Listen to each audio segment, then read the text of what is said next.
اعوذ باللہ من الشیطان الرجیم بسم اللہ الرحمن الرحیم نحمده ونصلی علی رسول الکریم وعلی آل الطیبین الطاہرین واللعنة على اعدائهم من اول دار الى ابد العابدین اما بعد فبسم اللہ الرحمن الرحیم۔ اصول کافی کے احادیث کا ہمارا سلسلہ ہے، وہاں پہ ہم بہت ہی مومن کی اہم صفت جو ہے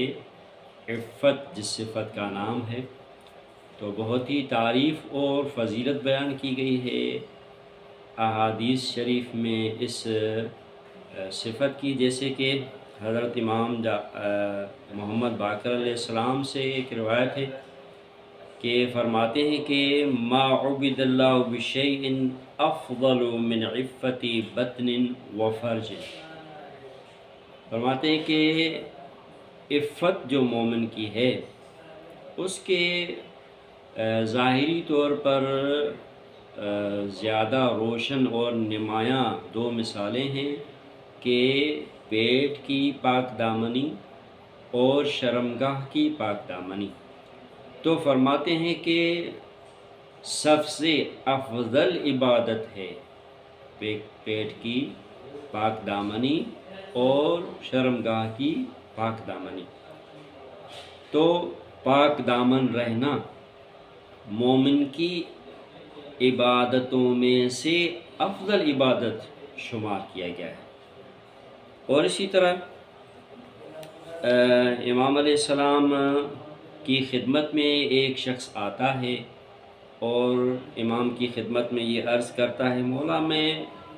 بہت ہی ناتوان ہوں عمل کے اعتبار سے، میرے تھوڑے سے اعمال ہیں اور میری عبادتیں کم ہیں، میں روزے زیادہ نہیں رکھتا، یعنی مستحب روزے، ظاہر سی بات ہے مستحب روزے وغیرہ میں نہیں رکھ پاتا، البتہ جب بھی کھاتا ہوں تو حلال ہی ہوتا ہے۔ تو امام علیہ السلام نے اب اس کے اس کلام، اس بات کا جواب دیتے ہوئے فرماتے ہیں،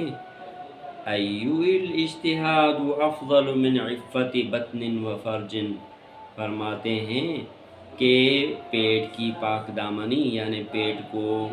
حلال کھانا کھلانا اور شرمگاہ کی پاک دامنی یعنی شرمگاہ کو صرف حلال کے لیے استعمال کرنا، اس سے افضل جد و جہد اور کیا ہو سکتی ہے؟ تو آپ نے مومن کے اعمال میں سے افضل عمل کو قرار دیا کہ مومن کی پاک دامنی۔ اور اسی طرح اللہ کے رسول سے کہ بہت ہی عمدہ اس چیز کی فضیلت کے بارے میں روایت ہوئی ہے کہ آپ فرمایا، قال رسول اللہ صلی اللہ علیہ وآلہ وسلم، ثلاث اخافهن علی امتی من بعدی الدلالۃ بعد المعرفۃ ومضلات الفتن وشہوۃ البطن والفرج۔ رسول اللہ صلی اللہ علیہ وآلہ وسلم کو جس چیز کا خدشہ تھا تو اس میں سے فرمایا کہ میں اپنے بعد تین چیزوں کے متعلق زیادہ فکر مند ہوں اپنی امت کے لیے۔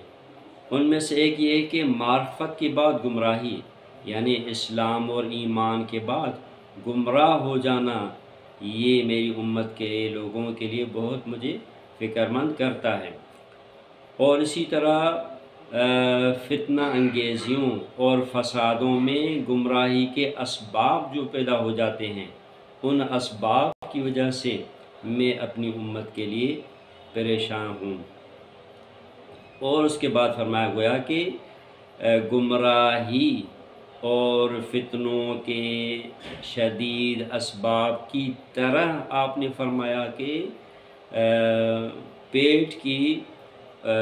شہوت، پیٹ کی خواہشات اور شرمگاہ کی خواہشات جو ہے، اس سے میں زیادہ خوف زدہ ہوں اپنی امت کے لیے۔ تو اب یہاں پر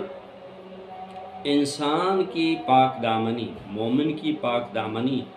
ایسی صفت ہے جو اللہ کو نہ صرف پسند ہے بلکہ اللہ کی بارگاہ میں افضل عبادت ہے۔ اور یہی چیز جب پاک دامنی مومن اختیار کر لیتا ہے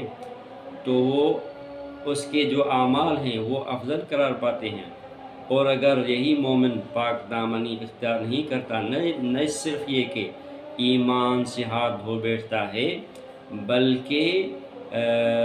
بلکہ یہ اس کی پاک دامنی کو چھوڑ دینا اس کے لیے قبر کے عذاب اور آخرت کے عذاب کا، اور آخرت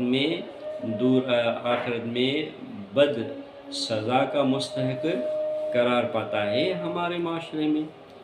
یہ صفت جو ہے بہت ہی عمدہ صفت ہے، جس کے لیے تمام مومنین، چاہے خواتین ہوں چاہے مومن حضرات ہوں، سب کے لیے ہے، کیونکہ امیر المومنین علیہ السلام فرماتے ہیں کہ افضل العبادت العفاف، پاک دامنی افضل عبادت ہے۔ پاک دامن رہنا مومن شخص کے لیے اور پاک دامن رہنا مومنہ خاتون کے لیے یہ افضل عبادت ہے۔